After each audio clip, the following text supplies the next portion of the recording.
কমিশনের নির্দেশ অমান্য ইআরওদের সতর্কবার্তা পর্যবেক্ষকদের। নির্দেশ অমান্য করে অনেক ইআরও আধার আপলোড করেছেন।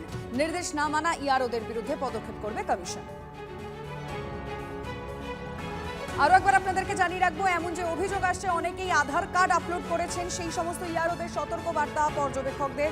নির্দেশ অমান্য করে ইআরওরা আধার আপলোড করেছেন, যেটা নির্বাচন কমিশনের তরফ থেকে জানানো হয়েছে। যদি নির্দেশ না মানে ইআরওরা, তাহলে কিন্তু পদক্ষেপ করবে নির্বাচন কমিশন।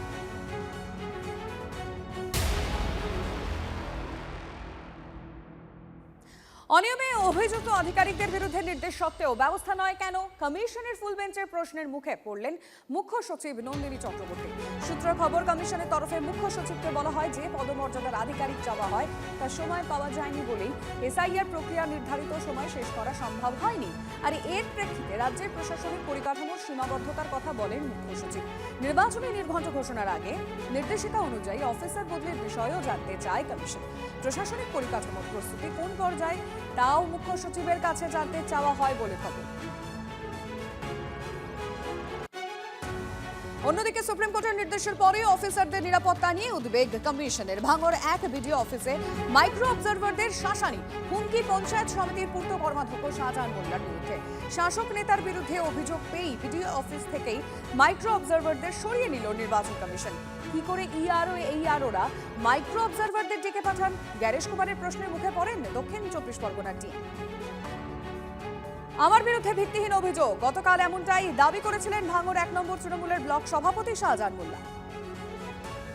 প্রথমেই বলে রাখি যে মাইক্রো অবজারভার আমি জানি না কমপ্লেন করেছে কিনা, কোথায়, যদি করে থাকে তার নামটা আমরা জানতে চাইছি, এবং যে হোয়াটসঅ্যাপে তার সঙ্গে আমার এক্সপিরিয়েন্স হয়েছে সেই অথেন্টিকটা আমি জানতে চাইছি ওদের কাছে। যে এরকম মিথ্যে কথা বলে, এরকম বাজে ভুল মিথ্যে কথা বলে আসলে এরা এসআইআর কে প্রকৃত ভোটারদের নাম বাদ দেওয়ার চক্রান্ত এবং ষড়যন্ত্র করছে। আমি চ্যালেঞ্জ করছি, এই ধরনের কোনো ঘটনাই ঘটেনি। থ্রেড কালচার তো এগিয়ে বাংলার একটা পার্ট, হুমকির কালচার, থ্রেড কালচার, এটা তো একটা এস্টাবলিশড ফ্যাক্ট, এটা তো মানে আপনি অস্বীকার করতে পারবেন না। এবং এখানে যে মাইক্রো অবজারভারদের দেওয়া হয়েছে আর কোথাও কিন্তু হয়নি, দরকারও হয়নি, কারণ আরও 11টা রাজ্যে হচ্ছে, কোথাও টু শব্দটি নেই। কিন্তু এখানে প্রাণপণ চেষ্টা করে গেছেন এই তৃণমূল সরকার মমতা ব্যানার্জির নেতৃত্বে যাতে এসআইআরটা না হয়। এবং কেন উনি চাইছিলেন না? একজন ব্যক্তি, একজন বিরোধী নেত্রী যে 2005 সালে দাঁড়িয়ে পার্লামেন্টের ফ্লোরে একগুচ্ছ কাগজ ছুঁড়ে মারলেন ডেপুটি স্পিকারকে, প্রতিবাদ করলেন যে বাংলাদেশ থেকে অনুপ্রবেশকারীরা ঢুকছে। আজকে কি হয়ে গেল যে মুখ্যমন্ত্রী হওয়ার পরে উনি 180 ডিগ্রি চেঞ্জ হয়ে গেলেন? কেন হলেন সেটা বাংলার মানুষ, কি হিন্দু কি মুসলমান, আশা করি বুঝতে পারছেন। এই বাংলায় সরকারি দলের লোক বলে আমি মনে করি অন্তত। তাই কারচুপি যদি হয়, সব থেকে বেশি কারচুপি হবে এইআরও লেভেলে। এবং এই ঝঞ্ঝাটটা পাকানোর পিছনে, এই মানুষের হয়রানি করার পিছনে এদের একটা বড় ভূমিকা আছে, যারা পশ্চিমবঙ্গ সরকারের নিয়োজিত সমস্ত সরকারি কর্মচারী। সুপ্রিম কোর্টে গিয়ে নাটক করে সুপ্রিম কোর্টের বিচারপতি যখন বলছে এটা করতে হবে, তখন আবার নতুন করে এইআরও ভিডিওতে দিয়ে ধমকানো চমকানো করার মধ্য দিয়ে পশ্চিমবঙ্গের মুখ্যমন্ত্রী এবং তৃণমূল সরকার তাদের নিজের উদ্দেশ্যটাকে স্পষ্ট করছে।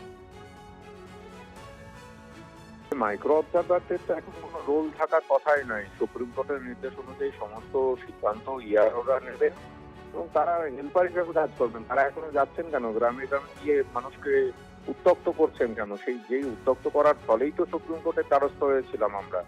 তারা মানুষকে উত্তক্ত করে হেনস্থার স্বীকার করছিল। এই মাইক্রো অবজারভারদের এই উত্তক্ত করার টেন্ডেন্সি বন্ধ করতে হবে আগামী দিনে, না হলে খারাপ পরিস্থিতিতে নিয়ে যাবে বাংলার মানুষকে।